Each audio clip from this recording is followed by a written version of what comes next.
ఏమి ప్రజల్లో నుంచి ఒక ప్రభుత్వ అంటే ఒక సంస్థ, ధార్మిక సంస్థలో నుంచి రావాలి. ప్రభుత్వం దానికి అనుబంధం కాబట్టి ప్రభుత్వంలో నుంచి ఏ స్థానంలో నుంచి అయినా కానీ మినిమం కామన్ సెన్స్ ద్వారా అది జరిగి ఉండాల.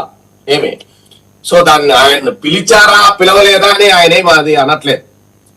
Second of all, deputy CM ఎవరన్నా అవునన్నా కాదన్నా మొత్తం ఐఏఎస్లు, ఐపీఎస్లు, డిఎస్పీలు, ఎవరికెవరు పిఏలు, ఎవరేం పెట్టుకోవాలనేది ఒక పవన్ కళ్యాణ్ గారి విషయంలో కూడా అందరి విషయాలలో ఎమ్మెల్యే మినిస్టర్లకి ఎవరెవరు పిఏలు కావాల్సిందంతా నిర్ణయించేది లోకేశమే. బెల్ట్ షాపులు, లేదంటే మద్యం దుకాణాలు, ఫైనల్ టెండర్స్, ఇసుక అంతా మొత్తం లోకేషే. ఆయన అనధికారంగా సీఎం. ఆయన ఇప్పుడు సీఎం యూకేలో కూర్చొని 3 సార్లు 4 సార్లు గారు ఒక ప్రశ్న, మీరు ఎక్కడో యూకేలో కూర్చొని మొత్తం లోకేష్ చేసేస్తున్నాడంటే ఎట్లా సార్? మీకు ఏమైనా సాలిడ్ ఎవిడెన్స్ ఉండాలి కదా మీరు మాట్లాడే. ఇప్పుడు you need to have some justification, అవునా కదా? నా దగ్గర ఎవిడెన్స్ ఉంది, నేను పంపిస్తాను కావాలంటే మీకు. మీ ఛానల్లో పెట్టుకొని వేసుకోండి. చెప్తున్నా నేను, అంటే let me finish this one. Right. Lokesh ఇప్పుడు ఎవరైనా ఇంతమంది మినిస్టర్లు ఉన్నారబ్బా, 6 సార్లు 3 సార్లు దేశం వదిలేసి వేరే దేశాలకు పోయి వచ్చినాడు. ఆయనకు అదే కానీ ఇంకెవరన్నా మినిస్టర్ అయితే అప్పో మినిస్టర్ ఆఫీస్ వదిలేసి వెళ్ళిపోయినాడని ఇంతవరకు కథలు రాసింటారు. మరి ఇప్పుడు ఎందుకు మన డావోస్ కూడా మన డిప్యూటీ సీఎం పోవచ్చు కదా, బట్ సీఎం పోవచ్చు కదా, డిప్యూటీ సీఎం పోవచ్చు కదా. మరి లోకేష్ పోతున్నాడు కదా. లోకేష్, ఆయన భరత్ పరిశ్రమల శాఖ మంత్రి, ప్రోటోకాల్ ఉంటాడు.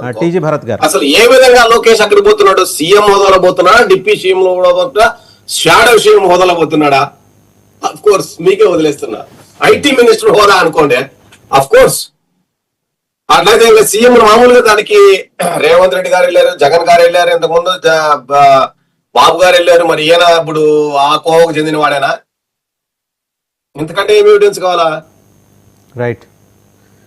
ఇప్పుడు ఇందాక నేను అడిగాను కదా, ఎవిడెన్స్ మీ దగ్గర ఉంది పంపిస్తాను. సరే పంపించండి. నేను అనేది మరి మహాసేన రాజేష్ ఇట్లాంటి వాళ్ళందరూ ఏమంటున్నారు, ఆయన పార్టీలో నెంబర్ 2, అలాంటి ఆయన మంత్రిమండలి సమావేశం జరుగుతుంటే 3వ రోలో కూర్చుంటున్నారు, అలాగే డిప్యూటీ సీఎం గారి సెక్యూరిటీ ఆయన్ని నెట్టేస్తున్నారు అని ఆయన మొన్న గుండె తరిక్కుపోయేలాగా ఆవేదన చెంది పెద్ద వీడియో రిలీజ్ చేశారు. ఆయన అర్జెంటుగా అయితే సీఎం అయితే డీసీఎం చేయాలంటారు. ఆయన వడ్డిచ్చేవాడు మొనాడితే ఎక్కడ కూర్చుంటే ముందు కూడా అంతా నీ చేతిలోనే ఉంది కాబట్టి నేను అసలు రాను సమావేశానికి. వెనక పక్క నుంచి ఎవడొచ్చాడు ఎవరు రాలేదు తెలుసుకున్నాడు. It doesn't matter. I know all these నాటకాలు బూటకాలు.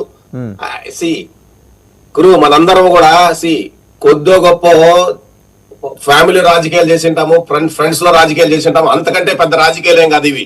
ఇవి మానవ నైజం. ఇది తెలుసుకోలేనంత ఎదవలేం కాదు ఎవరు. ఏమే అవునన్నా కాదన్నా